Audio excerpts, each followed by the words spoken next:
Good morning. I apologize it's so dark. Um, we're actually in the midst of rain today and a little bit of thunder. Um, so much for the beginnings of October. Here in Pennsylvania, our weather is very erratic.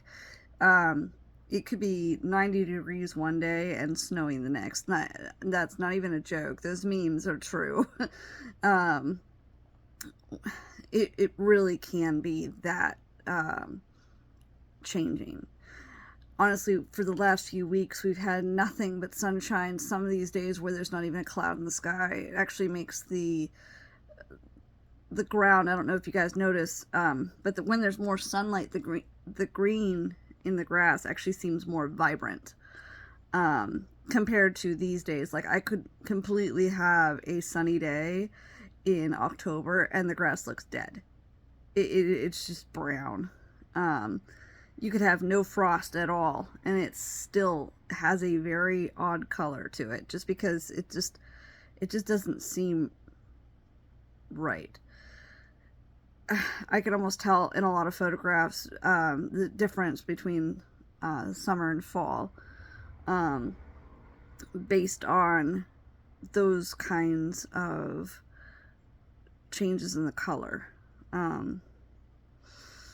mean, obviously it's photosynthesis that, sorry, I have such a hard time with my S's. Um, um, but, anyway, I actually, even though I know this video has been made pretty late in comparison to the other ones, I have to confess that I actually made two after the last one, and I've since deleted both of them. I realized that in those moments where I was recording that I was in the throes of very large emotion. I promised myself that, when I started doing this, that I wouldn't do that because I don't want to seem like a robot. I want to be able to express myself as, things happen.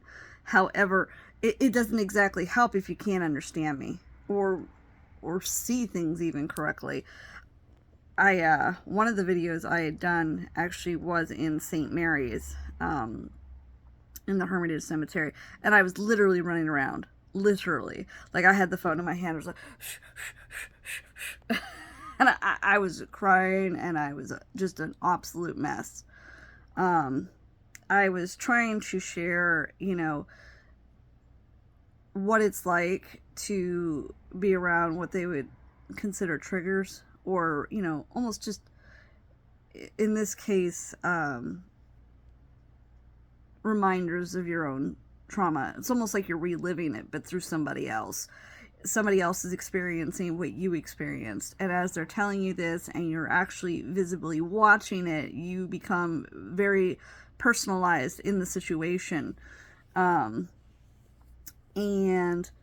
forgive me, I keep looking at my camera like, man, I bet it's super dirty.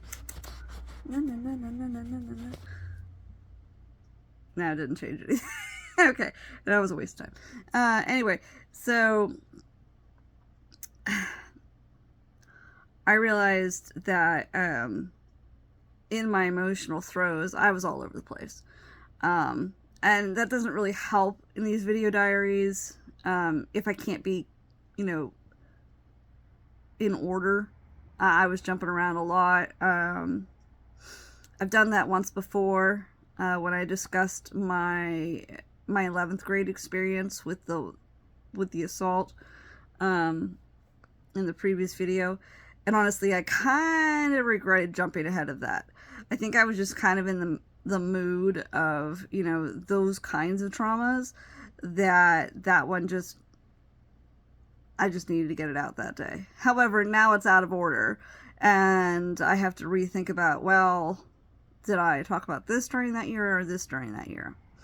Because when I got to thinking about it, I also realized that I have to slow down as to what information I'm getting out. I seem to be now focusing on the school years and forgetting about the home life. And both of them obviously happened at the same time. But to me, one trauma that's happening at school versus another that's happening at home, they were almost like two different worlds. They were both happening simultaneously, but it really was two different worlds, because it was very hard to talk about for the classmates to understand. And me to understand that, what was going on was not okay.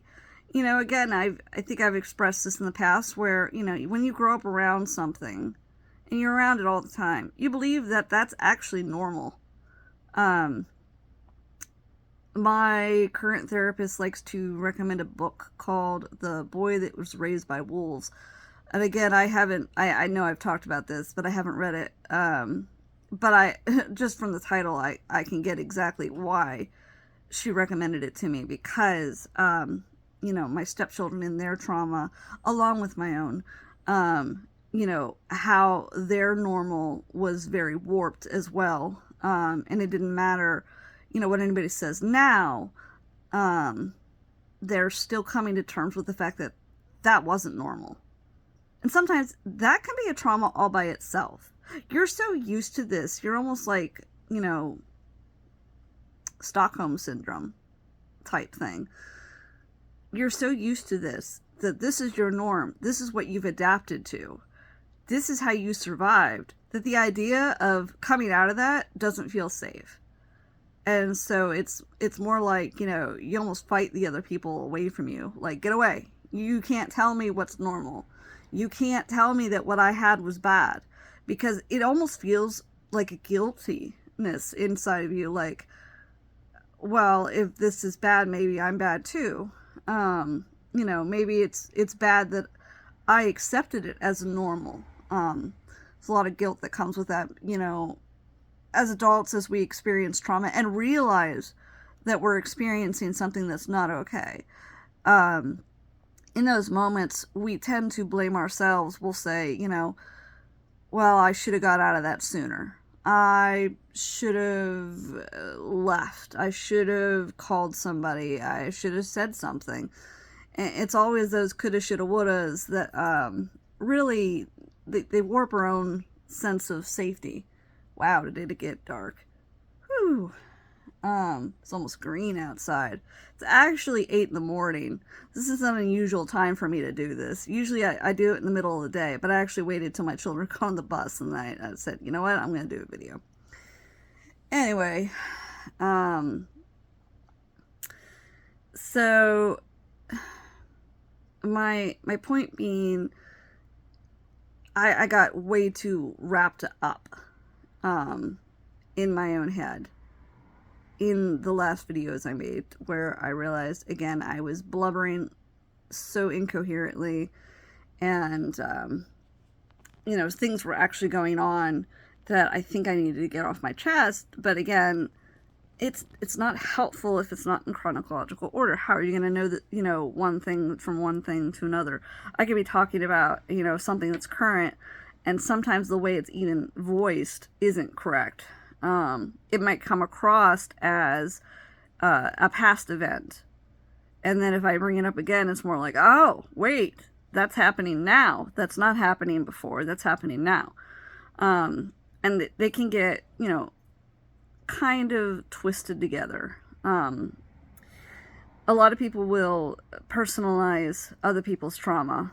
Like I said before, they don't mean to do it. It's just, it's another form of fight or flight. You're literally seeing what happened to you and realizing, oh no, not again. I can't. I have to stop. I have to stop this before it happens. And then you get back into your head of, what you coulda, shoulda, woulda done. And that might not even be what's happening. I mean, everybody's trauma is different. Everybody's story is different. There might be some similar situations where, we can talk about it. Everybody seems to jump into their own category. But the details, there's very, there's very variations of details, and the details are what matter the most. You know, you could say I was raped, or I was attacked, or I was in a car accident, and everybody's going to have their own version of what that means. Some people who've never experienced it at all have a very, criminal documentary type, thinking about what that means. And to you, as I explained in my own assault, it's not rape, but it is still something very serious that is very difficult to explain because you don't feel like you are almost undeserving of, that emotionalness that you felt. And then you start to judge yourself because you don't fit the mold of what you believe should have been, that criminal documentary type assault. It's unfortunate that some things are given more attention than others. I've never been a big fan of the media. They have their purpose. I appreciate their ability to share the information. I don't appreciate their way of glorifying it and taking small details and making suggestions. And when they make those suggestions, here, I'll give you an example. A guy committed suicide in our area a few years back. He jumped off a bridge. They found his body the next day. It was pretty sad. The way the news wrote it up, they said, first they start with, they found his body. And then they start going to, he had mental health crisis and was admitted into our psychiatric unit. And so they didn't say when. They just said he was. And that he had mental health concerns. That implies that, maybe it's the hospital's fault. Maybe they should have kept him in there more. Why did they let him out? All these kinds of questions come out. What they don't tell you is the fact is that happened like 10 years ago.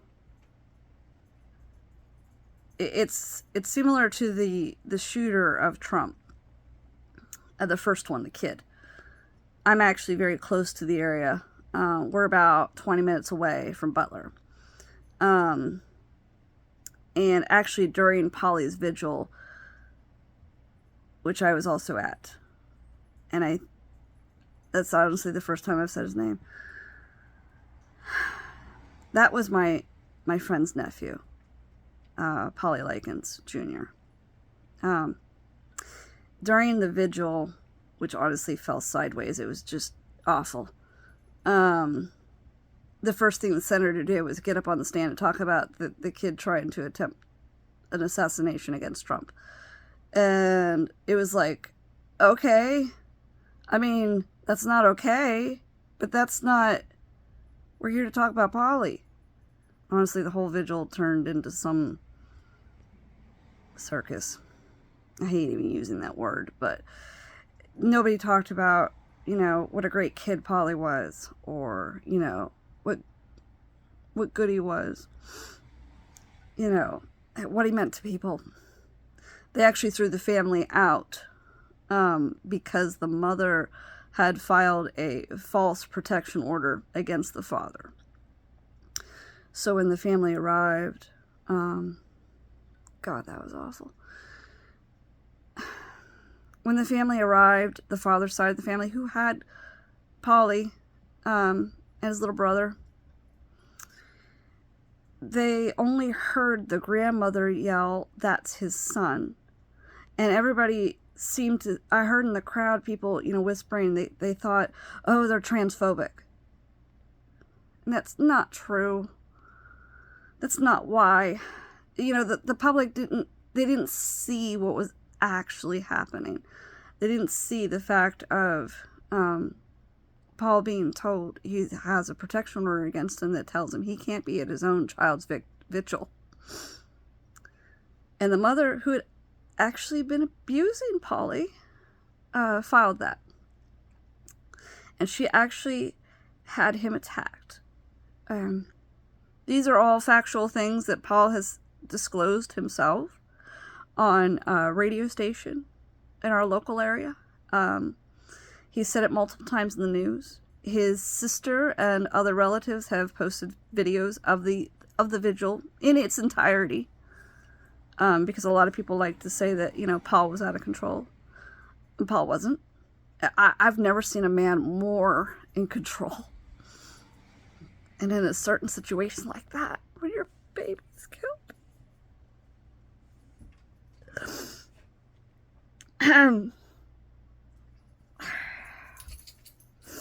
I commend him. I really do. I was there at the court hearing for the murder, and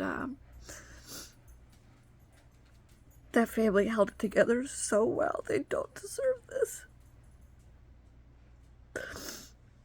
They're such good people.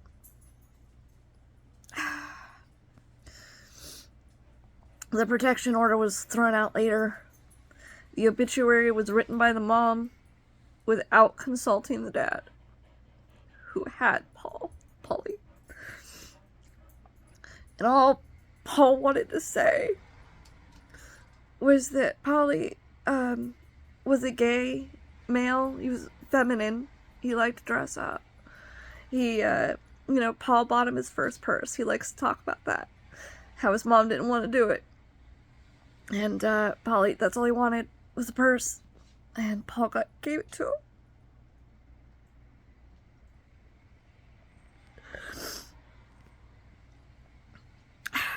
But Pauly wasn't a transgender female, and I know that sparks a lot of hatred because the news keeps saying it. This is also why I have a problem with the news. Like, they acknowledged, they talked to Paul during the hearing, and Paul told them so many times. He said, my son was not trans, he was gay. But it felt like being gay wasn't good enough.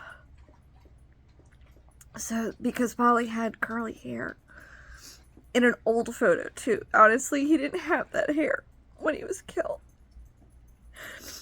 That photo's like a year old. From his previous birthday. But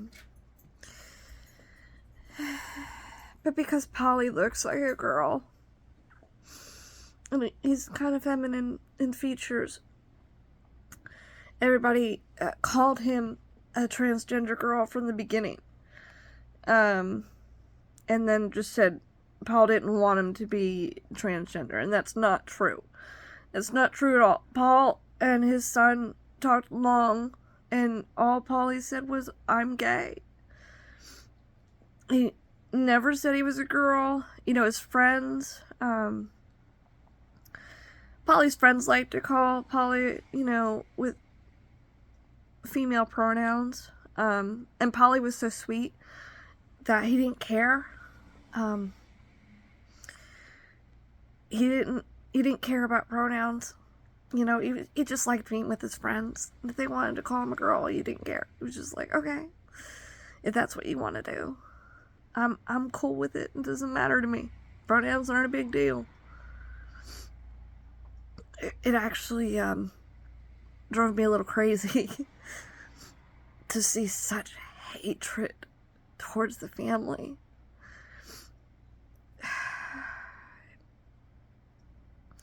Even the entire 6-hour hearing for the preliminary was nothing but gay and he pronouns the entire time. Never once, not even the murderer, called him that. He said he was going for a, quote, gay hookup on that app. And then, of course, he tried to say that, he gave, multiple different stories. And our coroner, Libanati, I hated it so much, but, you know, just to see the pain on the family. Oh, lightning. But,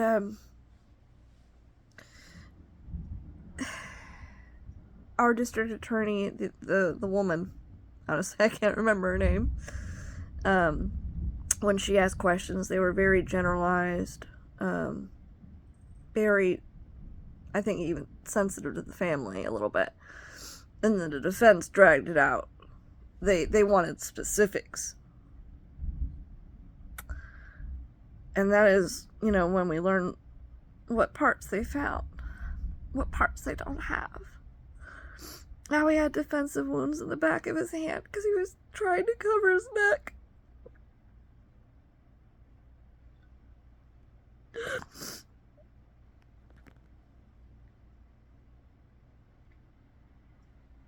We all kind of hoped it was going to be quick.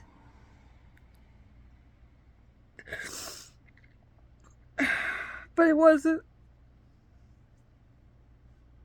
He's a 14-year-old kid.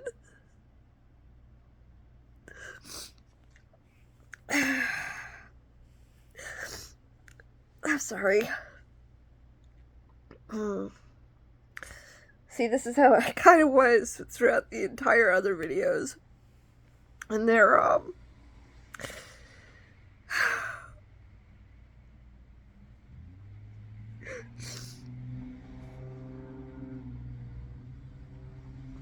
just see the system so broken.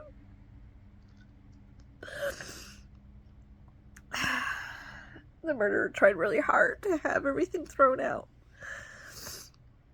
You know, everybody wants to call it a hate crime. It wasn't even that. It's just the way the news writes it. It's terrible. Pauly was killed because he was a child, and this man, he raped him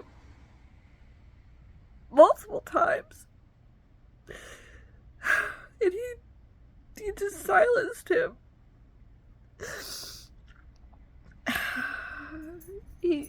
He's nothing more than a pedophile.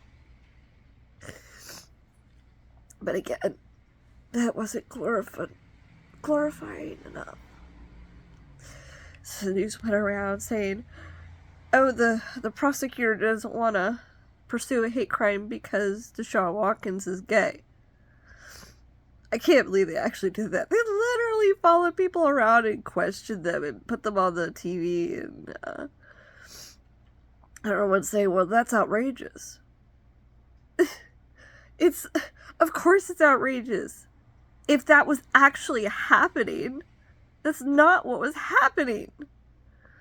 Pauly wasn't killed because of the way he looked, or, you know, what he identified as. He was killed because he was a child who was assaulted. And that's it. Why isn't that good enough?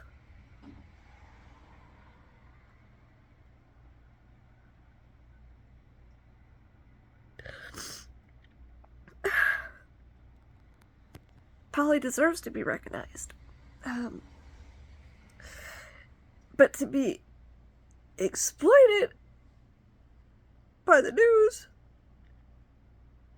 by the alliance, I mean, this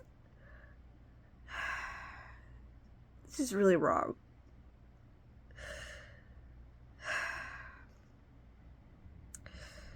I am in full support of the LGBTQA alliance. You know, I'm in favor of anybody being anybody they want to be. You know, my neighbors are gay. One of them is bisexual. They're hilarious. They've always been my friend. When I was in college, I had 3 friends who were also gay. They had so wildly differently personalities, and I really enjoyed my time with them. I enjoyed my time with my neighbors here.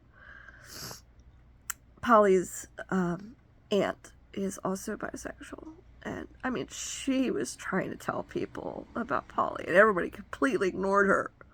Of all the people in the family. She would say, you know, if anything, Pauly was non-binary. And I thought they were protected too. But again, that's not why he was killed. And it's really disheartening to see, you know, the system be done like that. The arraignment, formal arraignment, will be actually tomorrow for Deshaun Watkins. For those who are not familiar with how formal arraignment works, it is not a hearing of pleading guilty or not guilty. It is not a hearing about evidence. It's literally a day where everybody, and I mean, it's not going to be just Pauly. It's not his case. It's going to be like probably about 50 other cases all in the same room. This is where discovery gets exchanged between attorneys in front of the judge, usually Judge Wallace. He is in courtroom 3 in our Mercer County courthouse. And so what normally happens, and I've been there, I've been to 2 different formal arraignments for 2 different reasons. And not because I did anything wrong. It was not for me. It was for another person. And then once where my stepson was the victim and the prosecutor had charged the other person. And I had to go there to collect stuff that she was giving me. Namely, and this is going to sound really terrible, their biological mother's ashes, which were stolen. Part of our deal was that the person had to hand them back over so we could give their mother a proper burial and give them closure. How messed up is that? Anyway. So, in formal arraignment, attorneys and defense attorneys come, and the prosecutor must hand over a folder. It's usually a vanilla envelope. It's pretty simple. Full of everything that the prosecutor has since gathered and will be using at trial, if there is one. This is done to protect the attorneys, pretty much. It's to show that the prosecutor has handed over the information. They will literally say in front of the judge, "Are you handing discovery to said defense attorney?" And the defense attorney will say, "Yes, I am receiving this document. I believe all the information is in here. And to the best of my knowledge, okay, next case." It's 5 seconds. I know some of the news reports actually wrote Pauly's this hearing that's coming up tomorrow, as if it's a trial. It's nothing. No, there is no trial. Honestly, this courtroom is so small. If they had the same amount of people that they had during Pauly's formal, preliminary arraignment, which is to determine if there's enough evidence to proceed with certain charges, and which they did add the additional sexual assault charges at that time, back in July. They did add those then. But this is... Man, lightning is kind of crazy today. It's a good distraction, honestly, for me. It keeps me grounded. Crazy as that sounds, but any distraction can keep you grounded at this point. Yeah. If they had the same amount of people from that formal arraignment, or preliminary arraignment inside the room of the formal arraignment room, there would be no room. That room is so tiny. It doesn't, there's enough room. They do bring the prisoners, but this hearing is so minor. I shouldn't say insignificant. That's a bad word to use. But it's minor compared to the other ones. that the murderer or the plaintiff, I should say, has the right, or I shouldn't say plaintiff, defendant doesn't have to be there. They actually can waive the right to actually be present. And they did tell the family, and again, I was there, that, you don't have to come to this. That they're going to go. I know they are. And they're the family, and they have every right to be there. But if the entire courtroom got packed with everybody else, forget it. Yeah, I mean, it's almost like you're leaving no room to the family. Let the family be there. If they want to be there, let them be there. There's no reason for anybody additional to be there to watch folder exchange. Don't take a seat that should belong to somebody that deserves to be there. I guess that explains my emotional outbursts in the prior months now. I really didn't want to say Pauly's name just because there was so much controversy and what I had described here. That I knew people were very defensive. I didn't want to upset anybody. And I also, wanted to respect Paul and let him decide what he wants to tell. And he has since openly shared these things. They are available still online on the Mercer County Bulletin. If you scroll down, there's a radio station that does talk show interviews, and eventually you will find Paul's. Just use the magnifying glass and type in Pauly Likens. It'll pop up. It's, I believe it's almost 2 hours long. They take several breaks in between, but don't stop, when they say we're going to go on a break, because that's not the end. A lot of people think, oh, he said what he needs to say and, it's done. No, it goes on for almost those full 2 hours. So, stick it out. And I believe, if you follow Paul's page or any of his siblings' pages, I mean, this is a very large family. They all shared videos of the vigil. Their outrage, they're wanting to just give Pauly acknowledgement for being a great kid. There was none of that. And again, during, that's what they focused on, was the fact of, they focused on transgender violence, which of course nobody wants. But again, that's not what happened. And to use Pauly to further that cause is not right.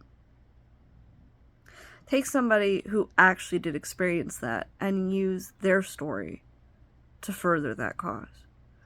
Don't twist a child who was sexually assaulted by a predator as a way of furthering, political anything. He was a 14-year-old child. I don't care what he looked like or who he was. He was a 14-year-old child who was a great kid. If any kid could be he was a great kid. No drugs. Just a kid. Scared of his mom. Because his mom beat him up the year prior. And his little 6-year-old brother called their dad crying and begging for help. And yet mom goes around saying, Pauly's a girl. And then everybody jumps on her back like, oh, we have to protect her. Are you serious? Like, really? They even went so far as to publicly almost attack Paul, that side of the family, where they would make statements of, they would lie. Some of the family members on the mom's side would lie. They would say, oh, Paul's just collecting GoFundMes for himself. Guess what? He didn't get anything. Those GoFundMes went straight to the mom, who didn't have the kids. There's not even a funeral. There hasn't been. His body is still in the coroner's office because the mother is making a big fuss about, what she wants. Dad wants to come to an agreement so they can lay their baby to rest.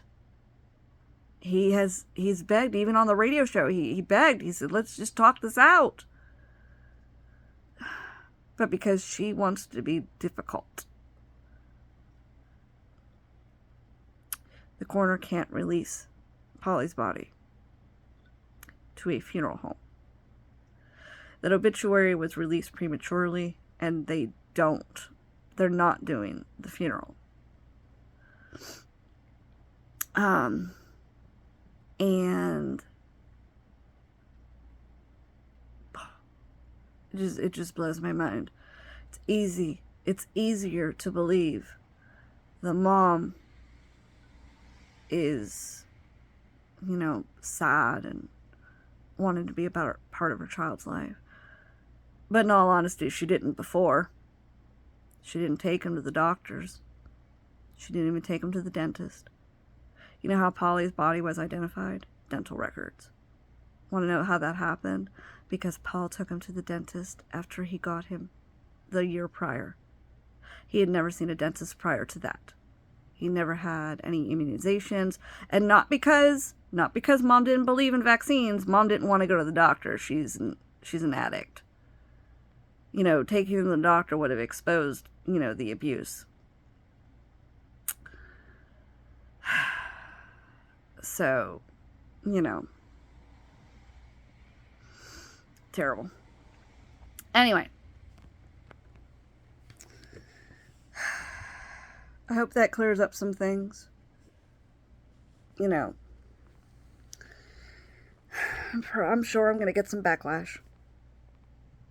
But at the end of the day, I have always been about the truth. I know, the little boy, the little brother,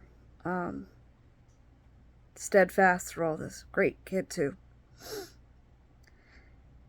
Mom tried to take him away, and the judge saw it for what it was. I mean, Mom flat out admitted on the stand that Dad never did anything to her.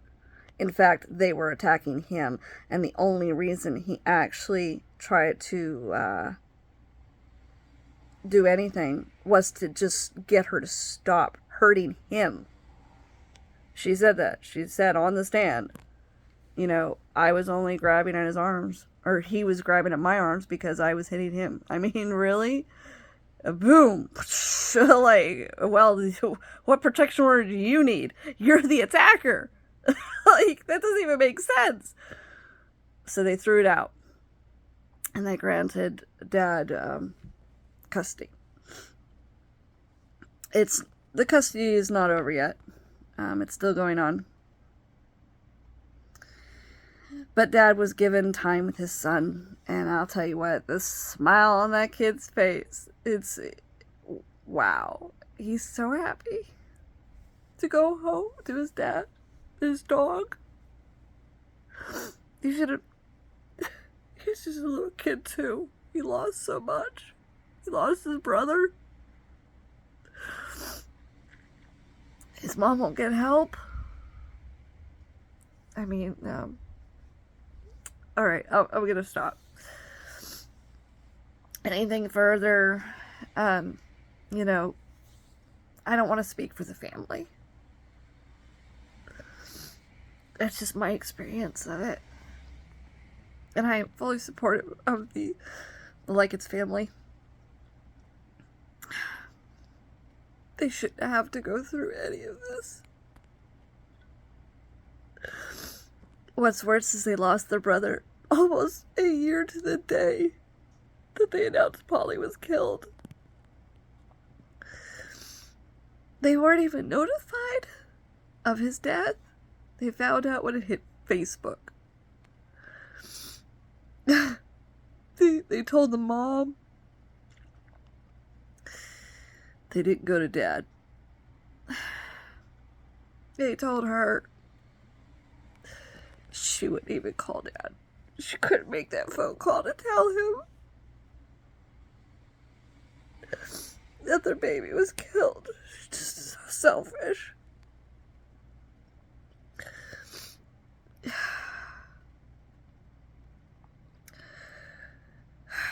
She didn't even go to the hearing.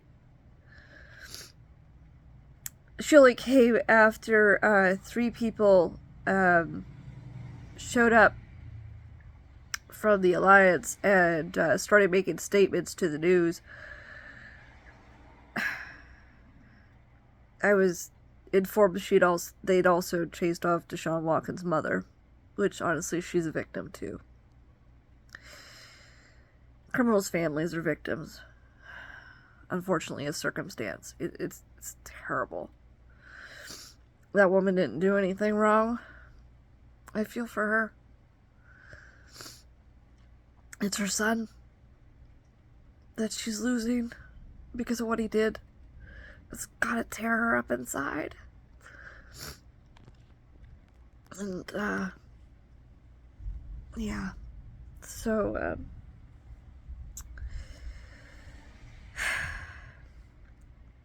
everything was handled so wrong.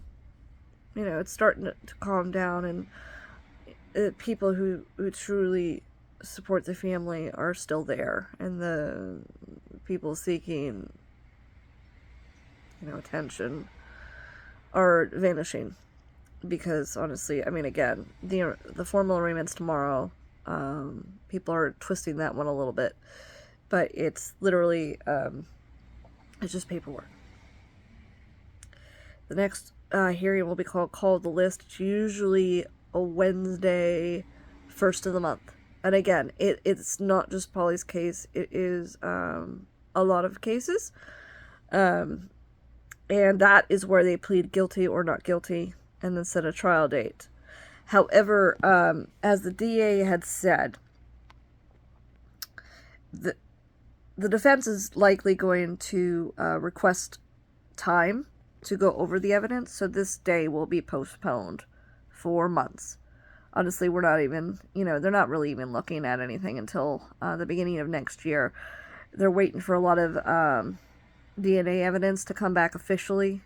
Obviously, the defense attorneys tore it apart on the stand because it was rush DNA at the time, just to get information, to get links, to find out who did it, to, curve some suspicions. But it's not official enough for court, so they need the official stuff from the forensics office of Pennsylvania, which I believe is located up in Erie, and of course, most states have a backlog. So they'll postpone, call the list, and if he pleads not guilty, then they will set a trial date following that, which honestly, if he takes a deal, I know the family wants the rest of Pauly. They want the rest of him. And I know a lot of murderers like to play that little game. I'll tell you where the body is if you give me a deal. In this case, the family is willing to do that if they could get the rest of Pauly. I know they've said it because that's their first and foremost. They've always been family oriented. They want their baby. Who can blame them? Of course, they don't want him scot-free. They want him in there for a long time, and he deserves to be in there for life. Too bad Pennsylvania. I'm usually not one for the death penalty, but Pennsylvania doesn't have it anymore. But yeah. Anyway, again, I'm gonna stop. I went backwards a little bit just to, but I don't want to give anything recent. That is the family's decision. That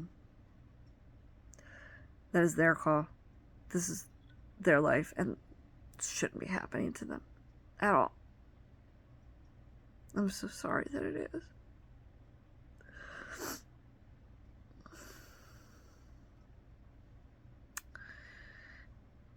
if a family is to be modeled after, it would be theirs.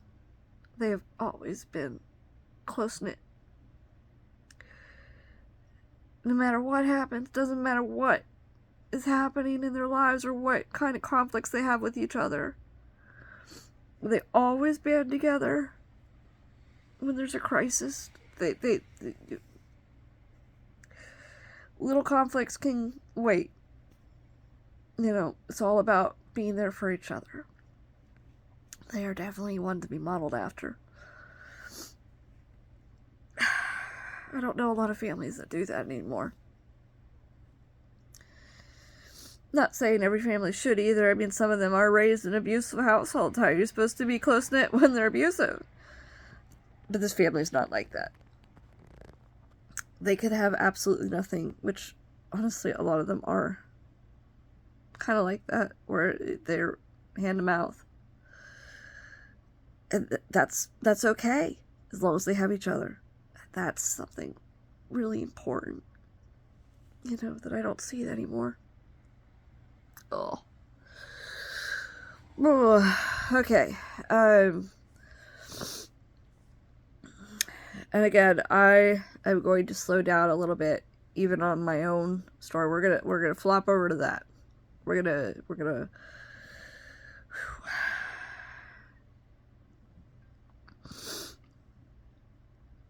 flop over to that. Okay, so,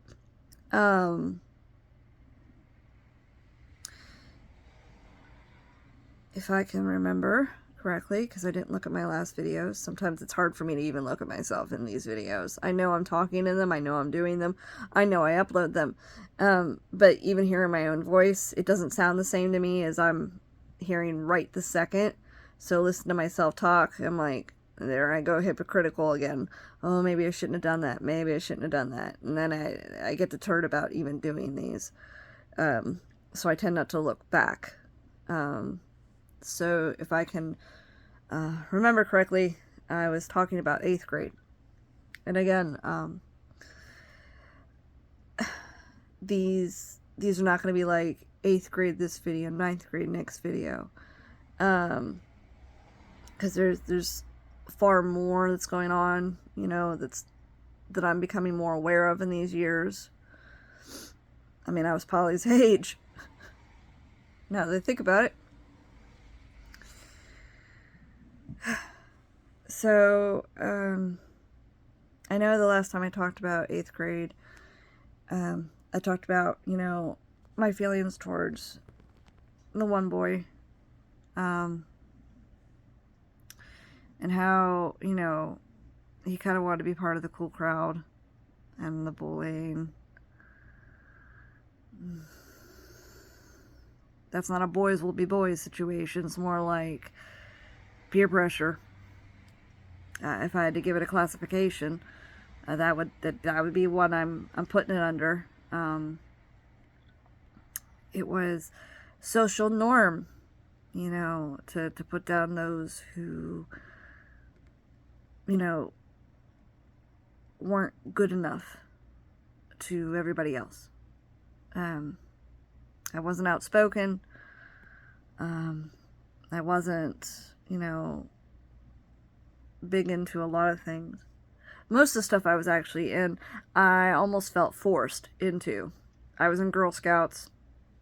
I was a band I chose. I wanted band. I was in Baton, and I was in cheerleading. 8th grade actually was my final year of cheerleading. And I still remember. It's such, I hated it. There's a purpose to it, but only if you want to be there. I didn't want to be there. And I was small. I think I've said this multiple times. I'm borderline. It feels like sometimes I'm only around 5 foot. So, you know, I was small. And I remember the girls from the cheerleaders, they were not trained to do the whole lift and throw thing. And one day, they literally just grabbed me and they said, "We're going to do it." And I was just like, what? And they're like, you're tiny, we can do it with you. So I was no more than a rag doll, really. They didn't think about my safety at all. It was just arrogance. It was just, let's just see if we can do this. Well, they dropped me.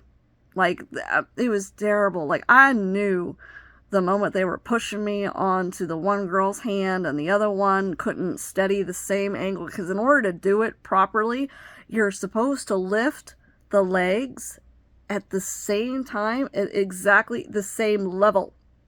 Well, one went up here and one was down here. And then one of them tipped me backwards. And of course, that's where I went. You know, and I didn't have the girl behind me moved. Like, thanks. Like, you literally, like, I have no ability to fight back. I'm a little kid. There are adults present. They're right there. And they're just talking amongst themselves. Don't even pay attention to what's going on. And they're just, let's throw you.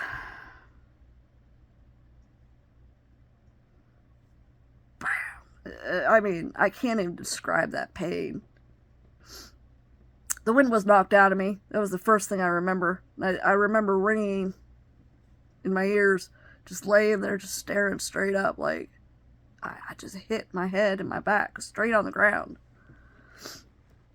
And it was almost thrown. I mean, it wasn't even that I just fell backwards. It was literally because they were in the force of pushing me up, and the one girl tilted my leg and the other one had me at a weird angle. It was literally like, it was like this. Whoosh. I was gone. Forget it. There was force behind it, and it hurt. Do you think any of them called anybody? No. Are you okay? Sorry. Well, thank you. I could have a freaking concussion. And of course, then the moms come over, the leaders of the group, and they're just like, hey, you shouldn't have done that. As if it was my fault. Like, listen, ladies, I didn't want to be put up there. I was against it. Like, don't do this. I can't do this. I don't know what to do. You're going to drop me. And they did.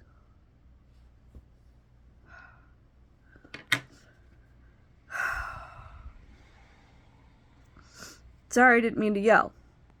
It was just one of those moments where it's like, hello? I got hurt. And, you know,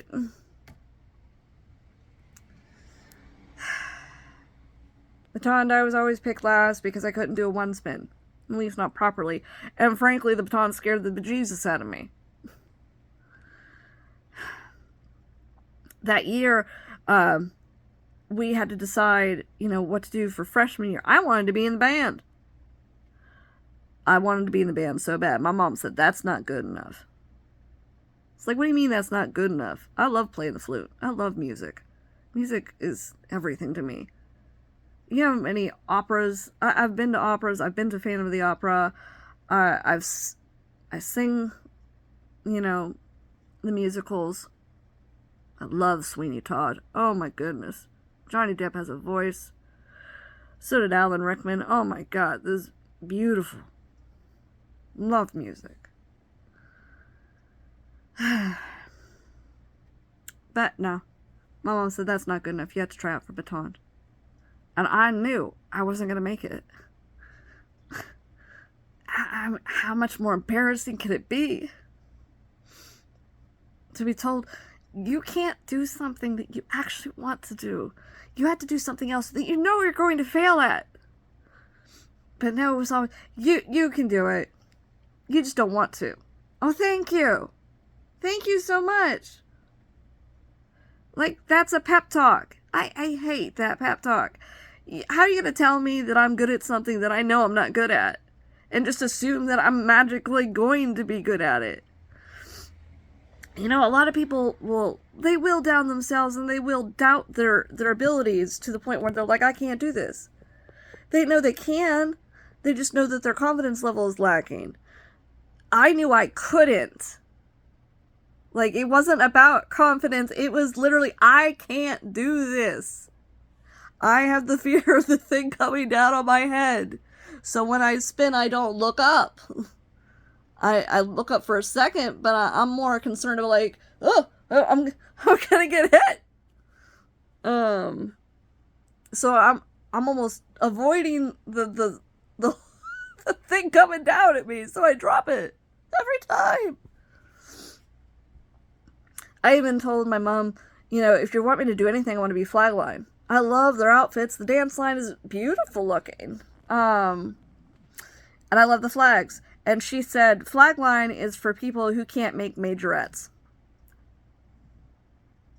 I think even in Family Guy, they made fun of that. Like, thanks. I thought flagline was amazing.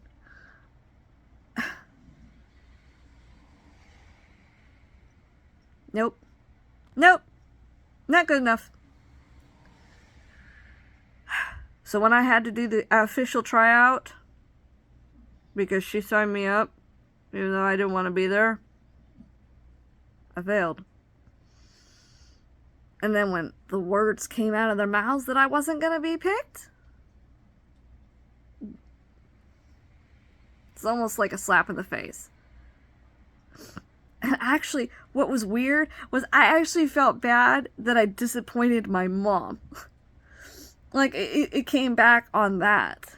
It wasn't even the fact of, wow, you put me in something I didn't want to be in and I failed, and I was so embarrassed to even try. Because I knew I was not going to do it.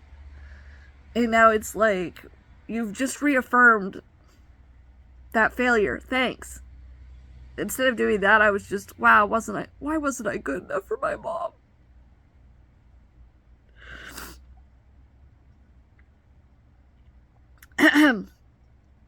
So, goodness, I'm more emotional than I expected. This one. Sorry. Shouldn't apologize. Never should apologize for your own feelings.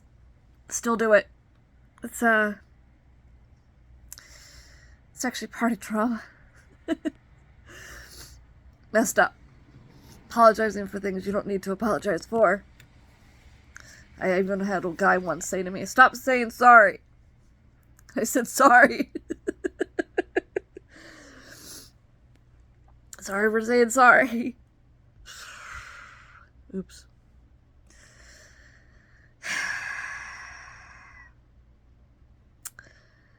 I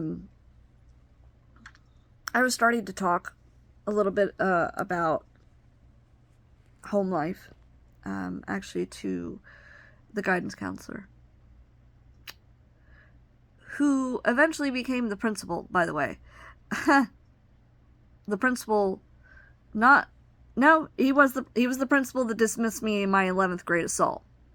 He was a counselor. Yes, he was. He was one of the guidance counselors. He was the main guidance counselor for 7th and 8th grade. So when I hit high school and that happened, my best description was him a therapist with power. He can now give you advice and make you take it.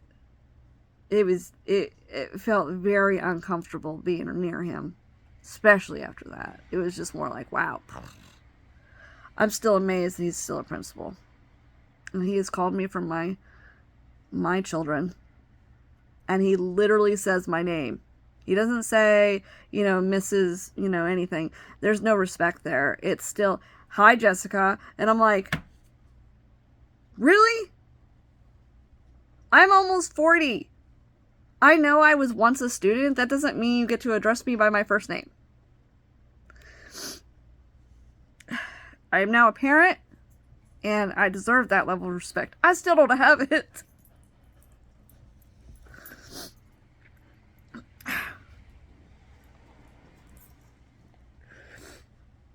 I have enough, though, confidence to say, can you please address me as Mrs., I have to call Mr. Josh and Dr. Gill. I should deserve the same respect. And I have enough know-how now to say that. Still upsetting that I have to say it. I dropped my daughter off for homecoming one year. And I literally walking up on the sidewalk. And he says, Jessica. And I said, Gil. Why are you looking at me that type of tone? What did I do to you? I never did anything to them. I never got in trouble. I made it a point not to be in that office. To follow the rules.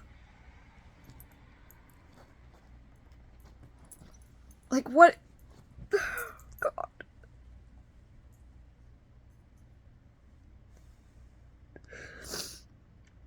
I only saving grace in that school were those teachers.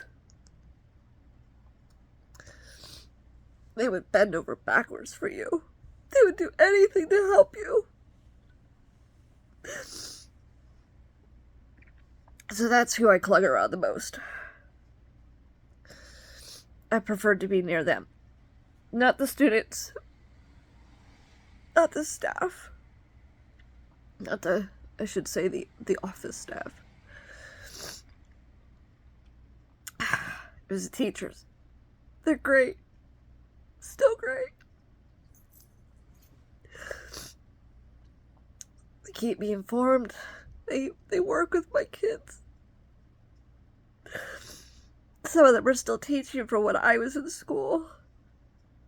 Oh, my 7th grade teacher actually is in 11th grade English right now. I didn't recognize her because she has a different last name. I know my teachers by their original names, but she got married. Her hair was cut shorter, so I didn't recognize her right away. But she recognized me. She said I haven't looked like I've aged a day. She actually came up to me and she was all fascinated. She goes, and she told me her original name, and I was like, oh, 7th grade. She goes, has it been that long? I said, I guess so. She goes, you haven't aged a day. She goes, you must have great genes. And it's like, wow, thanks. She remembered me.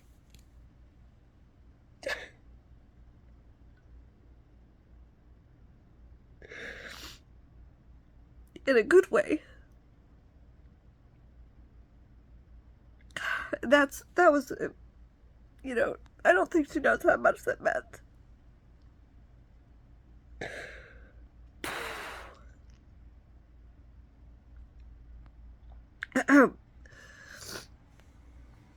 I am super emotional this one. I really gotta stop. Okay.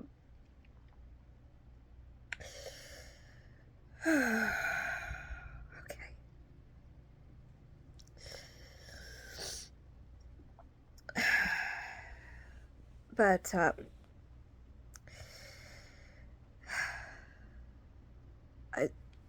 I can't even keep my phone straight.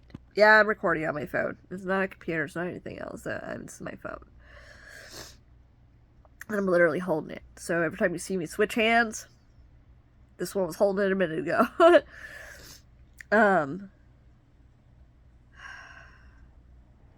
This is actually my class, right?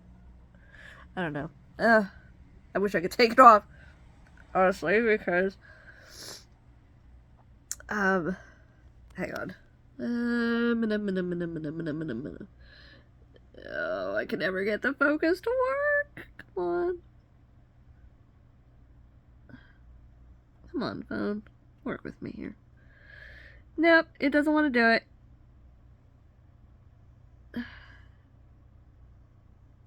Do I really have to pull it far away? Are you serious? That's silly. But wow, that just wasted a whole bunch of time just trying to focus on this thing. See, I still can't even do it. Like, really? Is it because it's too close? Do I have to back it away? Do I have to be out of the shot? Like, okay. Whatever.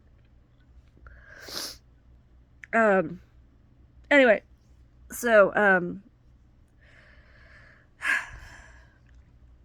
my 8th grade teachers were great.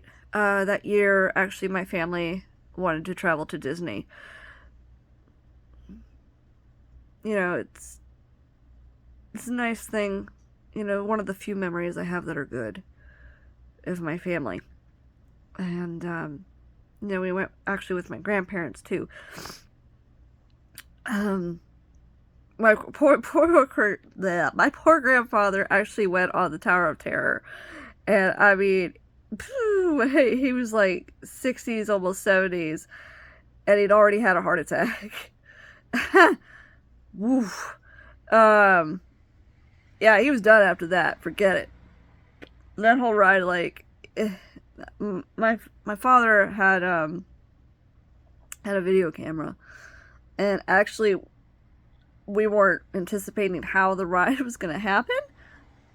And so, the windows open up and we dropped and the camera actually went up. And then, of course, the elevator shoots you back up and here comes the camera. Wham! Hit my grandfather. Oh, man. That was like, whoa. Wish a little, I didn't understand how that ride worked. Obviously, my father didn't either. Otherwise, he probably shouldn't have brought the camera on the ride. Don't know what he was thinking. Anyway, I missed a large portion of that year. To me, a large portion is 2 weeks, which it was. Part of it at Disney and the rest of it just hanging out in Florida.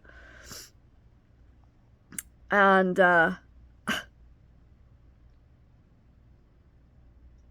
I get back to school. I kid you not. My social studies teacher, I specifically remember this because I felt so embarrassed. He said, "Where were you for the last few weeks?" And I said, "I went to Disney with my family." And I was very pale. It actually rained that week in Florida. Very misty type rain. I mean, there were a few good days, but most part it was rainy. It was February. That's, if anybody knows Florida, that's when you're getting rain. That's why it's cheap to go down to Disney. Hint, hint. Anyway, so he looked at me and he said, "You are the only person I have ever seen who can go to Florida as Casper the Ghost and come back still looking like Casper the Ghost." It's like, do you think that's cute? Really? Wow, thanks. You said that in the middle of the entire classroom while we're all sitting together. Pointed out that I'm incredibly pale. Thank you. Jesus.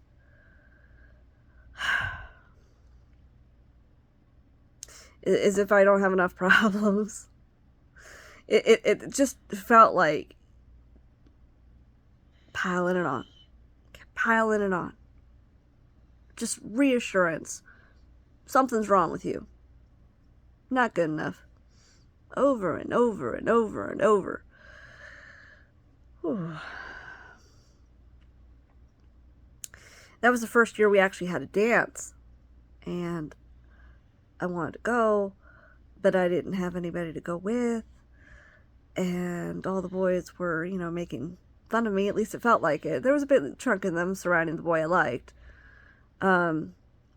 But my friends wanted me to go, and I went. I actually bought a bright red dress. I loved that dress. Thought it was beautiful.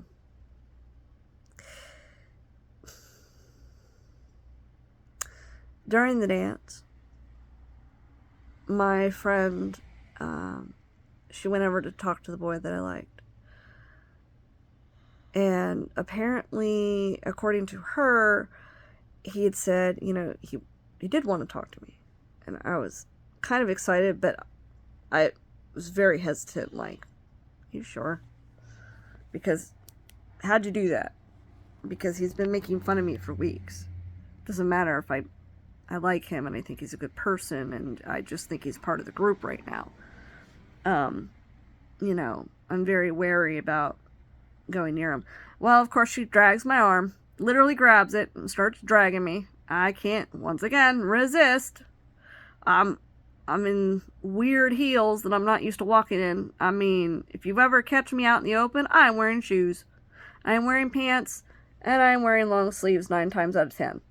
It's not because I'm hiding anything. This is what my comfort is. I hate things with heels.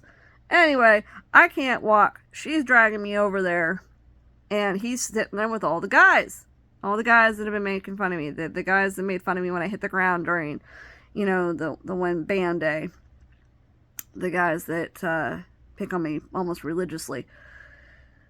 And she shoves me, in front of him. And he laughs. Oh, you're so ugly. Everybody laughs. So funny to them. So funny. I hated him. That was the end of it for me. There was no attraction there anymore. I left the dance in tears. Hated even going. Didn't know why I went. For the rest of my school years, I went to 2 other dances. Nope, take that back. One dance. My junior prom. And I went there kind of for the same reason. Because I was told that somebody I wanted to see was going to be there, which was a lie. And that wasn't his fault in this case. She just wanted me to go. And she was trying to convince me that she could make this happen. And I was so desperate to see him that I believed her. And then the other person who wanted me to come was Mary Likens, my friend, who is Pauly's aunt that I was talking about earlier. She also went alone. And, going to prom alone was a huge stigma back then. And she said, please come with me. Please do the march with me so I'm not alone. So I did. I wanted to be there with her. I wanted to be supportive. And honestly, it helped too. Knowing I wasn't alone by myself.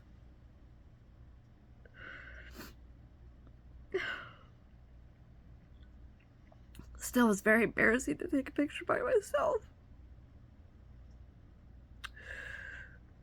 God. To this day, my mother still says to me, oh, you didn't want senior pictures. I wish you would reconsider. You didn't want to go to senior prom.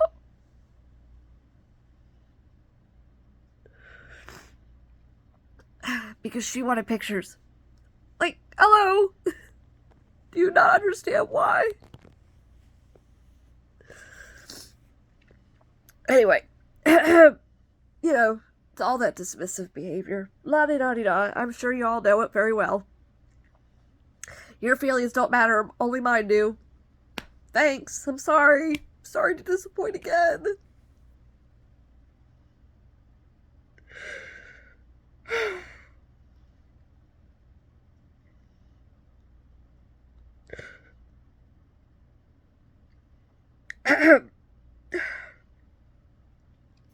Through my EMDR, these are some of the those intrusive thought feelings, that internal phrase, you're not good enough, you're worthless, constantly. I'm better than what I was, believe it or not. This may look really crazy. But I couldn't even talk about it for so long. Because, even felt like it was bad to even talk about. Like, oh, you're just a whiny baby. Why are you so sad about something so silly?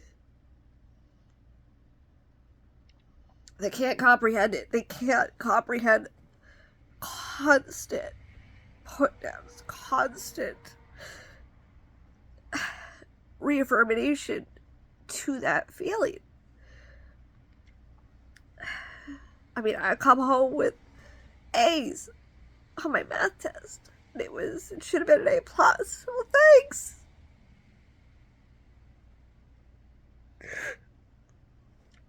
I started not wanting to associate with anybody and stay in my room. To this day, I still get ripped on for that. Oh, you didn't want to be part of the family. You were so stupid you locked yourself in your room. Like, wow. Once again, not about your feelings. Not about my feelings at all. Always about yours. I must have been just crazy, or you know, it's my fault about something.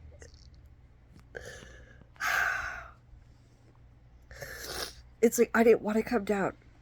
I didn't want to be hurt.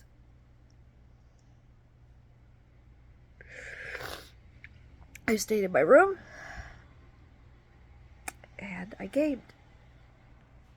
I had a computer and I got on forums with other gamers, and that was my escape. That was how I felt good. Was talking to other people that were like-minded.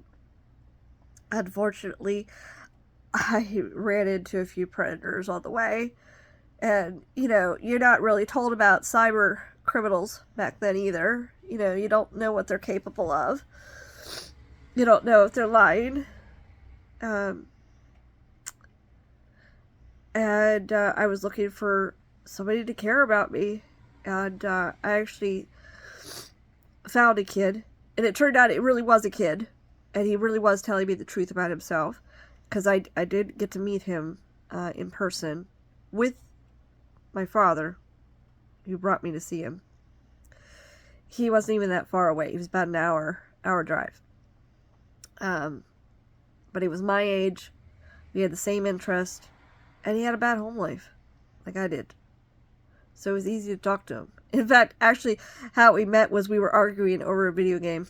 And then literally he sends me a message on the forum messenger saying, hey, you want to date? And I'm like, sure. Like, I honestly, it was harmless. You know, you in the bottom portions of the forums, you had a signature, so you would say, you know, you're so-and-so's girlfriend, and you would, you know, I'd make my artwork, and you know, we had our nicknames for each other. I liked Eris, and so my name 9 times out of 10 in a lot of forums was something to do with Eris or just Eris. And his name was Kuja from Final Fantasy IX, the villain. And so it would literally say, you know, Eris and Kuja. And that was, you know, that was fun for me. You know, those people that, you know, people pick on for being, quote, furries, you know, the people that dress up, you know, my neighbors are them. They love that. Some of those outfits are awesome. That whole group of people is so misunderstood. Everybody thinks they're just sexual predators or something stupid. They're no different than I am. They're looking for a group. They want to be accepted. They want to be acknowledged for, you know, their talents. They make these outfits themselves. They're beautiful. I love looking at, you know, their artisticness. They're great. They're not there just to hook up. That's stupid. They're there to share in like-mindedness and their artwork, and to, you know, wow, look at your outfit. Can I take a picture? You look great. That kind of affirmation really goes a long way. I got that a lot online. You know, a lot of people would message me and say, you know, you did a really great signature banner. Can you make me one? Because I knew how to do fades, and back then it wasn't that easy. Paint bucket to do the things it can do now. It was literally like everything was pixelated. I learned how to make fan music videos with CG sections of video games, and tie them into music. Actually, some of them are here on my YouTube still. They're from when I was a kid. So, please, sorry, they're not fancy like they were, but this is like 1999. I'm not joking. It's 1999. Early 2000, 2001. It's 20 years ago. I literally had, in order to make these things, to do frame by frame and then individually take these frames and fade them into each other, almost like originally how South Park was made with the construction paper, where they would literally take a photograph of each thing and then eventually just blend it into, like, one of the flip books where they run together. And in order to get the music right, I actually had a Winamp. I remember it was called Winamp 7. And it would play the music, and I would literally look at the second of the music and the second of the video, and as I was stringing them together, I would retest it to make sure it just fell in line, or at least close to. Sometimes I would be like, you know what, this is close enough. I don't want to deal with this right now. I really want to make this video. And a lot of videos I didn't even make because they were requested. Someone would say, I really like this song. Can you make a video out of it? I didn't really like that song, but I did it because somebody asked, and, I really enjoyed that kind of attention to things I like to do. I like to do artwork. I like to be creative. I enjoyed talking about, a passion of mine with the game system. I enjoyed the stories. I wasn't doing the shooty bang bang games, okay? I liked the RPGs. Final Fantasy VII was my absolute number one favorite. That and Persona. And I'm talking about the original Persona. I played that. I finished it. Loved it. Great story. I'm so disappointed they actually don't have it on the PlayStation Network today as an option for download. I would love to play that game again. Love it. Or if it remastered, I'd be the first one to buy it. No joke. Love that. But they haven't done that yet. I'm actually really disappointed they haven't. First chance I got at Metal Gear Solid, bought it. Remastered, totally. Like, I played it for my kids. Like, you gotta see this storyline. Okay, yeah, you're a spy and whatever else. The story to it, though, is great. Like, it's almost like reading a book. And I'm a girl. So, girls don't play games. Stupid. Girls did play games. You just didn't hear about it, because if you said, I'm a girl and I play games, you got that. As if, you're doing something wrong again. But online, I didn't feel bad about it. Because there were other girls that played games. And we all shared that. We literally would, there was a forum section that I got to be a moderator of. I felt really important. I'm 14 years old and I get to moderate a forum. This is my favorite. And I got to moderate my favorite sections.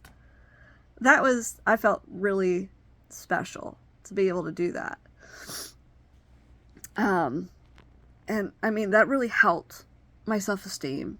It really did. It was one of the, I don't know what I would have done without that. If I would have lost that, I don't know what I would have done. But, I mean, we would, back then, how everybody had a book. I mean, I read the Harry Potter series. I read a few series. I read the Left Behind series. But I wasn't a very big book reader. I did love to write, as I have explained, and my stuff got taken to the office and everything else. But it didn't really deter my love of writing. I mean, I just was more cautious about where to put it. But in a forum, you don't have to give your real name. You give your username. And in this one section of the forum, you were literally writing a book with other people.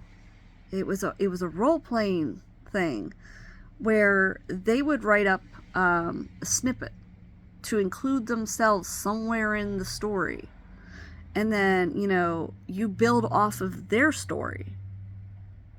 So they would say, I entered the castle at night and, I found this person and I wasn't sure who they were, but they were beautiful. And, the next day I knew I had to do this, this, and this. And then somebody would show up and say, well, I was that person. And I was only in that section of the castle because I was looking for something and I was trying to avoid this other person. And then someone would show up and they would say, well, I was the person they were trying to avoid. It was string along story. It was great. And, some people, it got a little heated sometimes because somebody would take control of somebody else's character and say, like an example of, they would say, well, they were down in the castle. Some people would say, well, they were here and they were making goo-goo eyes at me or something. And then the other person who actually plays that character, and you always had the pinned post at the top, who would actually have a list of characters and say, this person plays this person plays this person. So that way you could follow the story. Love the way people did this. It was so much fun. But, in case somebody did take control of a character and made them do something that the person who was that character didn't want to do, they would say, well, they were mistaken because I was actually over here. And that person must have just looked like me because it wasn't me. Or they were dreaming or something. Because it was like, hey, don't take control of my... And this is where me as a moderator came in, where I would have to send a message to this person going, hey, okay, I appreciate your story. I really do. Try and limit your control only to yourself. And this is, how I would have to handle things. And again, it literally helped me progress as a person. They always say, video games rot your brain. No, they don't. In the fact that they're an escape. They're a great escape into creativity. And, a lot of people who have experienced trauma or some kind of mental health, they have some kind of artistic ability. I'm not going to sit here and say that everybody does. We all have our thing.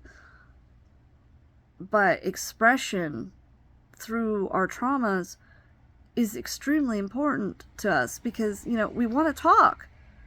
Sometimes we can't talk. We don't feel like we can talk. So this is how we talk. Or this is how we distract ourselves. We're having a bad day. Man, I would love to just jump in that fantasy world right now. And I'm going to be this character and I'm going to run their story. Because I don't want to deal with my story today.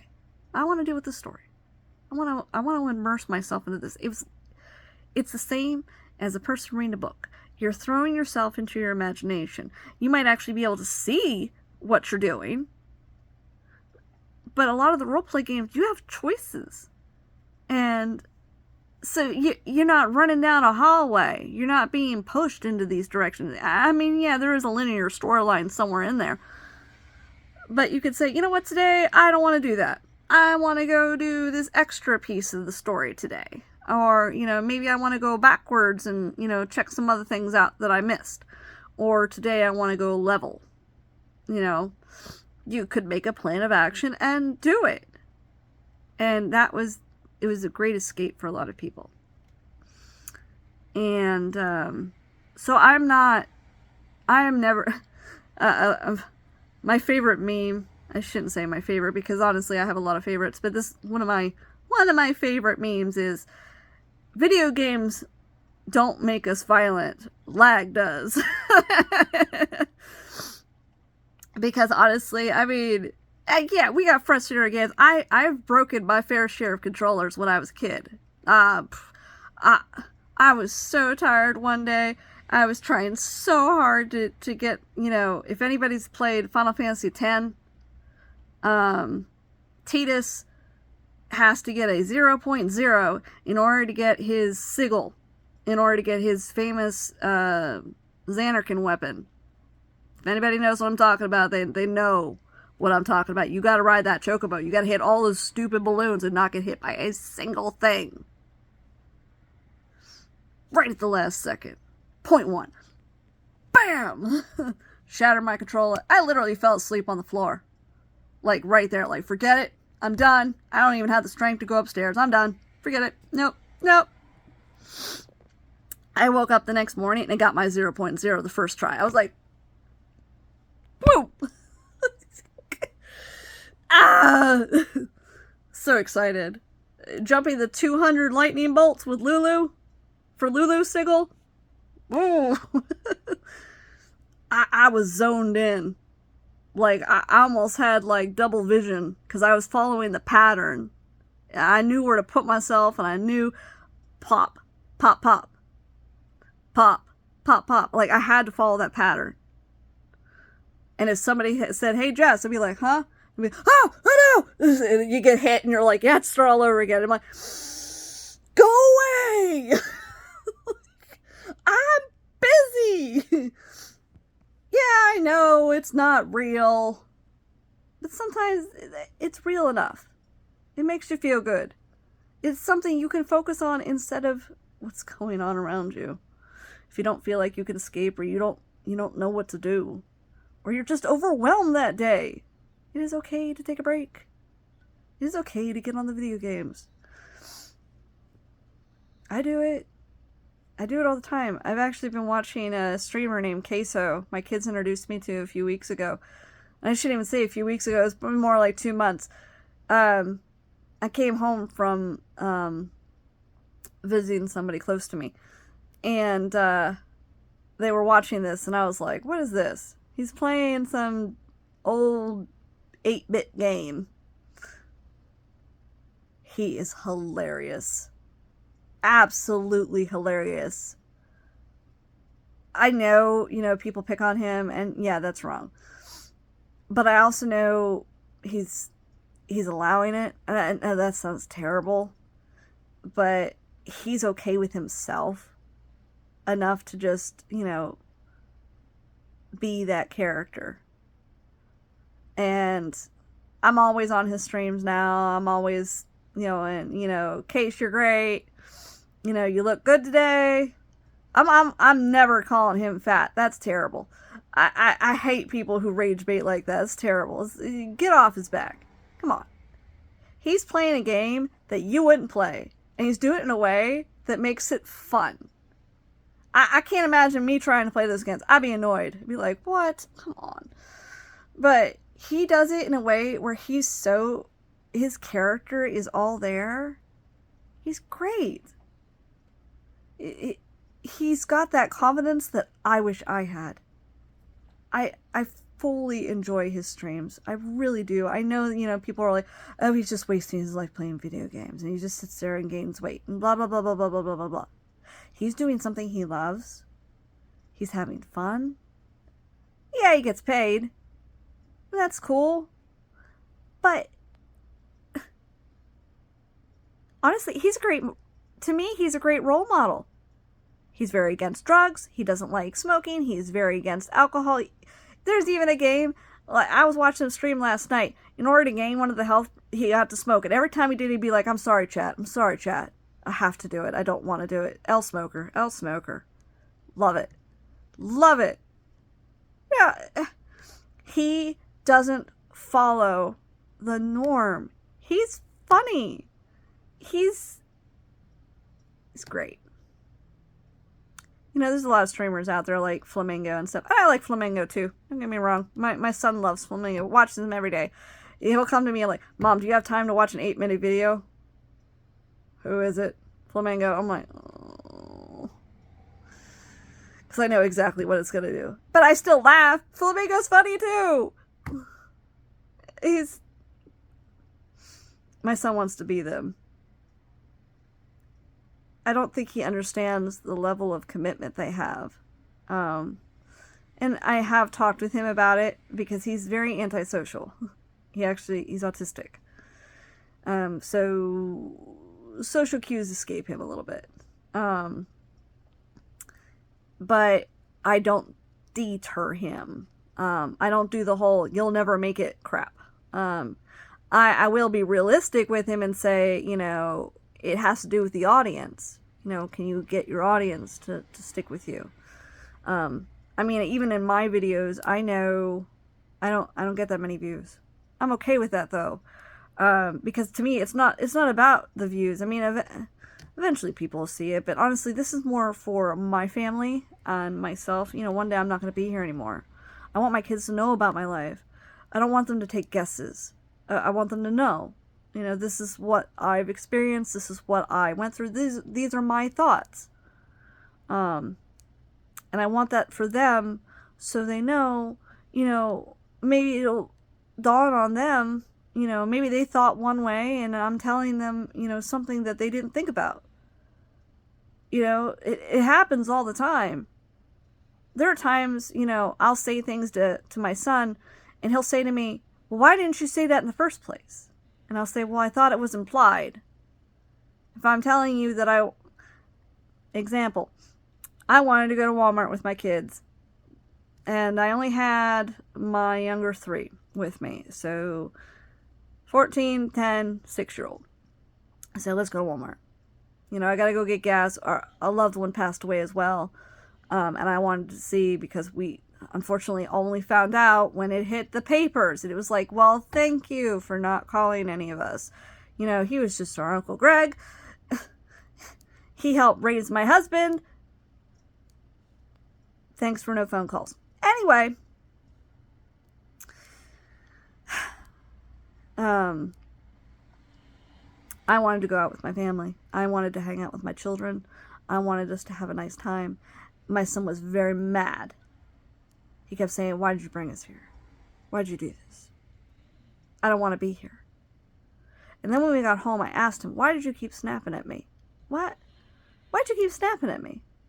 I wanted to hang out as a family. He's like, well, I didn't want to socialize. I said, honey, I didn't bring you to Walmart to make friends. I brought you there so we 3, 4 could be together and have a nice time. And he goes, well, why didn't you say that? I thought it was implied. But see, those things, like, they escape him a little bit. Where he thinks I'm making him go out in society to make friends. And it's like, I could care less who else is in Walmart. I tune those people out. I am not there to make friends either. I'm there to get stuff and leave. I just knew the areas I was going to go to, there was going to be less people. So, you know, people aren't going to say anything to me. I don't care what they say or how they look at me anymore. I've learned to tune all of that out, you know, over the years. If somebody comes up to me and says something, I'm nice to them. There was one time, you know, I had my baby, my youngest. She was in a Moby. If anybody knows what that is, it is a wrap that literally you're holding the baby right against your chest. They're all tied up around you. It almost looks like an extra shirt. There's just a baby in there. And that way your arms are free and you can walk around and the baby feels snug and safe. And I had some lady in Walmart come up to me, oh, what a cute baby. And just sticks her hand down my shirt. It's like, yo, what are you doing? First of all, you can't touch my baby. And second of all, what? Back up. And she got offended. I mean, I didn't even say it that way. I'm like, excuse me, ma'am, I'm sorry, but my baby is sleeping. Like, but I wanted so badly. What are you doing? I would never go up to a person's child and just touch them. Like, yo, baby's cute. I have no right to touch that baby. That's not my baby. And literally, though, it's like, why do I even have to protect myself from that? The Moby implies my baby is right here. It is literally on my breast. It's what? What makes you think you can stick your hand down my shirt? I don't know you. Oh. One time, my husband and I actually went to the store. She was in her carrier. What we would do is we would take the entire carrier in and we would put it in the back of the cart. And we would only put what we needed in the front, maybe around her. And some woman, and, you know, came up with her daughter. Oh, what a cute baby. Right into the cart. What are you doing? I don't know you. Back up. I'm not so aggressive, but my husband actually, like, literally grabbed her arm as she was about to touch our child and said, ma'am, please don't touch my child. You could have germs. She's an infant. And I mean, she was barely 2 months old. Back up. And she just looked at us like we were weird. That's why I appreciated my husband, because he knew. He was my voice. I missed that. He was my safety. He was the one who was able to voice what I wanted to say. I knew that if he was with me when I had the Moby, and a woman did that, he would have jumped right there like, no, you are not touching my family. I mean, like I think I've said before, he experienced quite a bit of trauma himself, but he's protective. He would take a bullet for a stranger. He really would. He was always that kind of person. Is that kind of person. Eventually I'll get into his story. But I think I'm going to end it here just because I think I've been going on here for a while. I have no idea what my battery life is. And an hour and 40 minutes straight of this. And I know pretty much the first half was about Pauly Likens. Please keep the family in your prayers. If that's what that's what you do. Good vibes, anything. Nothing will bring Pauly back. That doesn't mean we have to compound their pain by personalizing it. Just be supportive. That's all they need. That's all they want. Just, support. Remembrance of the child that was lost. And what a good person he was. And who he was. Honestly, the family could have cared less if you knew he was gay. They could have cared less. They only made it more opinionated when everybody got mad at them because they wouldn't call him trans. How messed up is that?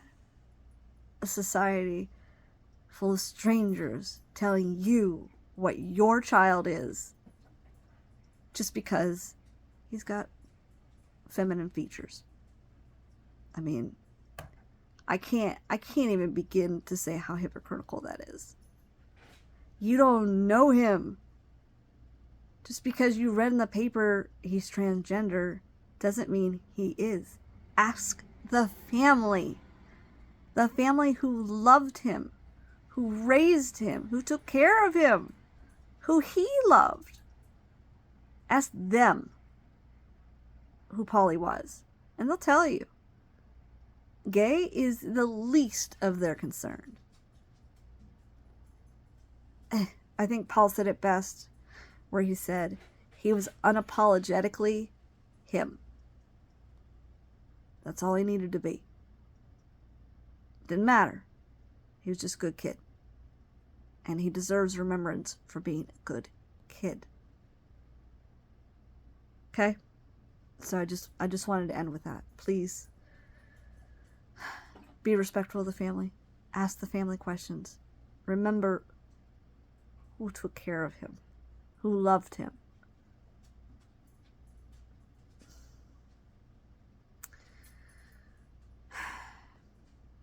Don't judge just because you read a title in a newspaper. It's probably wrong.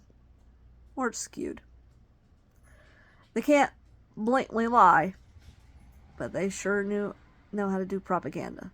That's their thing. That's how they make their money, readers. Unfortunately, it's a chicken and an egg process with the media. The media wouldn't write it if they knew people wouldn't read it.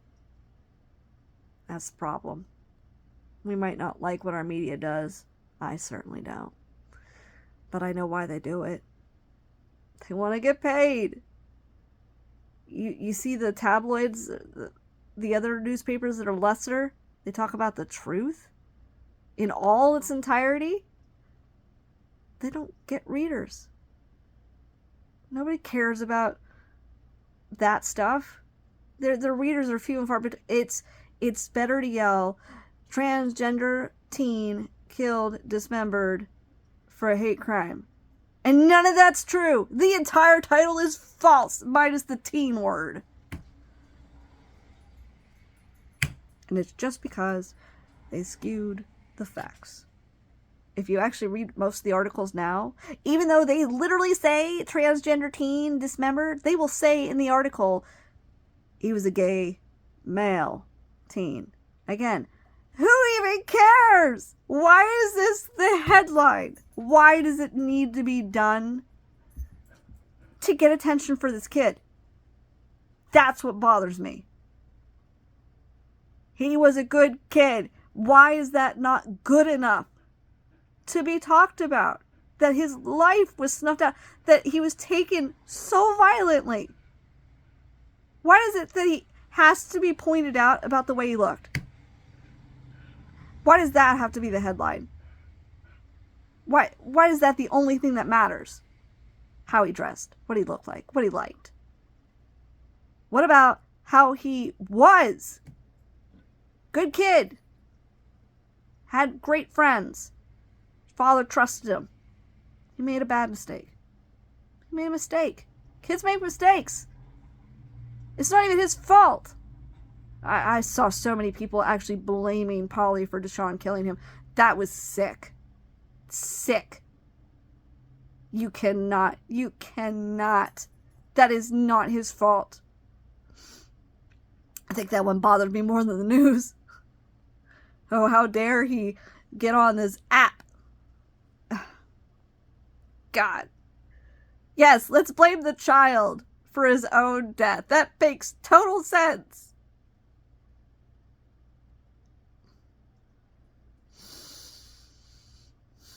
Let's blame the father for not being on his son every 20 seconds. You know what they call parents like that? They call them helicopter parents. He really did monitor Pauly. He just gave him some space, and Pauly went to his friend's house. The friend didn't even know where he was going. He lied to the friend and said he was going home, and that's not where he went. He made a mistake. Nobody knew where he was. Dad even had a tracker on his phone, which is how the police were able to find and track down where he was. And then pulled video surveillance. And the guy who killed him lived right across the street from the friend's house. And I shouldn't even say friend's house. It's an apartment complex. I know that apartment complex. I know how it works. I've been in it. I've also been in the one across the street where the murderer lived. And I saw the video surveillance of him kicking Pauly's body in that suitcase into the hallway because he couldn't pick it up. And people are blaming Pauly for what Deshaun did to him. Y'all are sick for doing that. I don't care. He's a 14-year-old kid. He's dead. I'm gonna get worked up again. He didn't deserve that. He doesn't deserve any of this. Please ask the family. Please ask the family. Follow the family. If you want answers about who Pauly was, follow the family. Don't follow the hype. It's Pauly Likens Jr. for a reason. Pauly Likens Sr. is the dad. Easy to find. He's not hiding. He wants people to know who his boy was, who his child was, what a great kid he was. The whole family does. That's all they want. Please stop. Don't follow the hype. Follow the family. They're on Facebook. Easy. TikTok. They're everywhere. They're trying so hard to voice this child. But it's not good enough. Make it good enough. Show the world that he's worth remembering as just himself. Show them that it's good enough. Show him it's good enough to be him.